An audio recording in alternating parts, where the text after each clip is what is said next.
Hello friends, আমি আজকে আরেকটা নতুন ভিডিও নিয়ে আসলাম। এই মোবাইলটা হচ্ছে পোকো M3 Pro।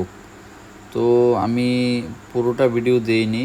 প্রথমে আমি একে চেক করে দেখলাম এর সিপিইউতেই সমস্যা ছিল, কারণ এই ফোনটা লোগোর স্টার্ট নিচ্ছিল, বারবার এমআই লেখা আসছিল, তারপর আবার সুইচ অফ হয়ে যাচ্ছে। তো বেশিরভাগ মোবাইলেরই সিপিইউ থেকে এই প্রবলেমটা আসে। তো এর আগে আপনারা যদি কাজ করে থাকেন তাহলে আগে একবার চেক করে নেবেন সফটওয়্যার করে।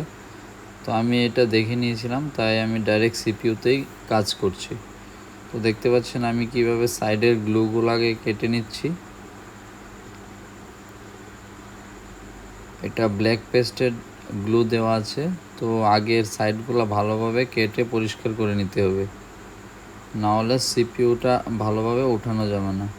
সিপিইউটা তুলতে গেলে আপনার যদি ভালোভাবে ক্লিন না করা হয় সাইডগুলো, তাহলে এর নিচের বলগুলা প্রিন্ট সহ উঠে যায়। তো আমি আগে ভালোভাবে একে পরিষ্কার করে নিচ্ছি। তো সাইডটা সব দিক দিয়ে মিলিয়ে ভালোভাবে ক্লিন করতে হয়। তো দেখতে পাচ্ছেন আমি হালকা হিট দিয়ে চেক করছি কিভাবে সিপিইউটাকে তুলতে পারবো। হিটটা বারবার দিতে লাগবে সব দিক দিয়ে মিলিয়ে। আমি রোজই একটা নতুন ভিডিও নিয়ে আসি, রোজই একটা ফোনের নতুন ফোনের সমাধান করে থাকি।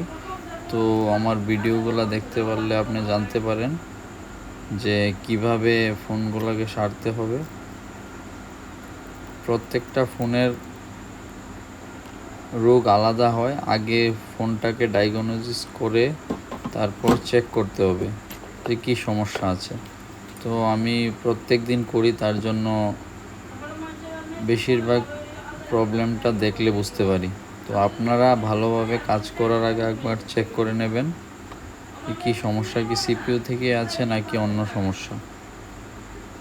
তো আমি কনফার্ম থাকি, তার জন্য পুরোটা ভিডিও দেখাই না, যতটুকু হয় আমি ক্রপ করে তারপর ভিডিওটা নিয়ে আসি। বুঝেন তো ভিডিওটা একটু বড় হয়ে যায়, কারণ হচ্ছে কি এগুলা করতে তো একটু সময় নেয়, আর পুরোপুরিভাবে প্রসেসটা না দেখালে আপনারা সবাই বুঝতে পারবেন না তোমার যে মেসেজে কিটা দেখতাম কি আমি হচ্ছে তোমার লগে আর ফোনে কথা কি না করার পর কি সেক্স করতে দাও হয়। আর বালছু দাও যে আরে তুমি তো যারা তুমি নতুন যদি আজকে ফর হইতা কারোর শেখার তোমার ইচ্ছে কিটা থাকে বুঝাম দাও তাহলে আমার ভিডিও যা ভাল দেখে লাগে শিখতে পারেন। যার যে তো দেখতে পাচ্ছেন যে সিপিইউর নিচে যে ব্ল্যাক পেস্ট আঠাটা ছিল সেটাকে আমি ভালোভাবে ক্লিন করছি। ভালোভাবে ক্লিন না হলে সিপিইউটা বসবে না। তো হালকাভাবে হিট দিয়ে আপনি ক্লিন করতে পারেন, বা আপনার যদি আয়রনটা ভালো হয় তাহলে আপনি সব দিক দিয়ে ঘুরিয়ে ভালোভাবে ক্লিনটা করে নিতে পারবেন। তো দেখতে পাচ্ছেন আমার সিপিইউ ক্লিন করা মোটামুটি শেষ। তা এখন আমি সিপিইউর মেন বোর্ড ক্লিন করা হয়ে গেছে, এখন সিপিইউটাকে ক্লিন করছি। তো সিপিইউ ক্লিন করতে হয় কীভাবে আপনি দেখে নিন। সিপিইউটাকে ক্লিন করে নিলাম, এখন সিপিইউর বল তৈরি করতে হবে। তো বল তৈরি করতে গেলে কি করতে হবে সেটা আমি এখন দেখিয়ে দিচ্ছি।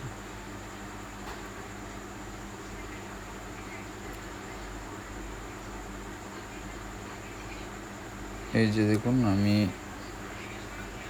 কটনের মধ্যে সিপিইউটাকে বসিয়ে দিলাম। তারপর ভালোভাবে মাইক্রোস্কোপে দেখতে হবে যে স্টেনসিলটাকে কিভাবে ফিট করতে হয়। কোথাও যদি কোনো ব্ল্যাক পেস্টগুলো লেগে থাকে তাহলে একে ক্লিন করে নিতে হবে। তো কিছু কিছু বলে মাঝে মাঝে যে ক্লিন করার পরেও কিছু আঠা লেগে থাকে, তো সেগুলোকে ভালোভাবে ক্লিন করে নিতে হবে। তারপর যদি আপনার কাছে সেম সিপিইউ নাম্বারের প্লেট থাকে তাহলে তো ডাইরেক্টলি করতে পারবেন, আর যদি না থাকে তাহলে ইউনিভার্সাল প্লেট দিয়ে আপনাকে ভালোভাবে দেখে মিলিয়ে তারপর একে রিবোল করতে হবে। তো দেখতেই পাচ্ছেন আমি একে সেট করার জন্য ট্রাই করছিলাম। তো এখন আমারটা সেট হয়ে গেছে। তো এখন 183 পিপিডি পেস্ট ব্যবহার করব। পিপিডি ব্যবহার করে আমি বলগুলাকে তৈরি করব। তো এই কাজগুলা খুবই সেন্সিটিভ, অনেকটা সময় নিয়ে নেয়, ধীরে ধীরে করতে হয়, এতে তাড়াহুড়ো করলে হয় না। তো আমার ভিডিওগুলো কীরকম লাগে আমাকে জানাবেন কমেন্টে।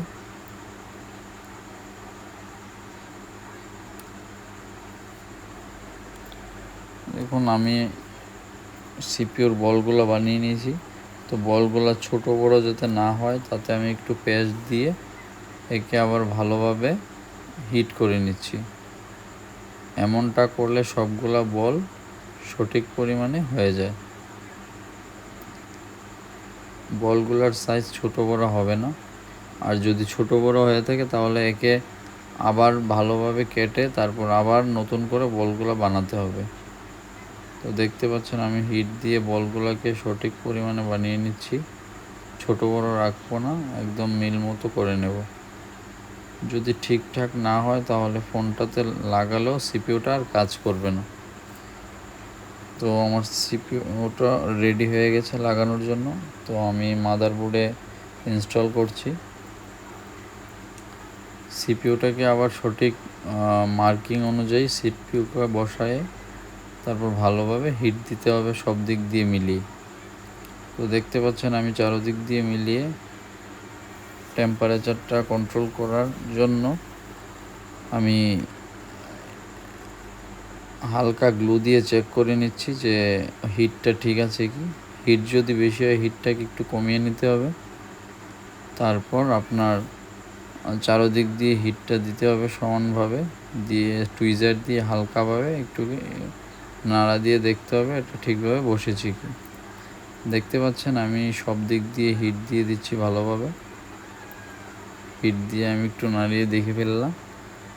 এখন বাদ বাকি একে একটু ঠান্ডা হওয়ার জন্য রেখে দেব। তো বাকি এখন আমি দেখাচ্ছি আপনাদের যে রেজাল্ট কি আসলো। দেখতে পাচ্ছেন পোকো লেখা চলে এসছে, MIUI। তো এর মডেল হচ্ছে পোকো M3 Pro। দেখতে পাচ্ছেন ওয়ালপেপারটা দেখা গেছে। তো ফোনটা ফাইনালি ফুললি চালু হয়ে গেছে। তো ভিডিওটা দেখার জন্য ধন্যবাদ। যদি এই ভিডিও ভালো লেগে থাকে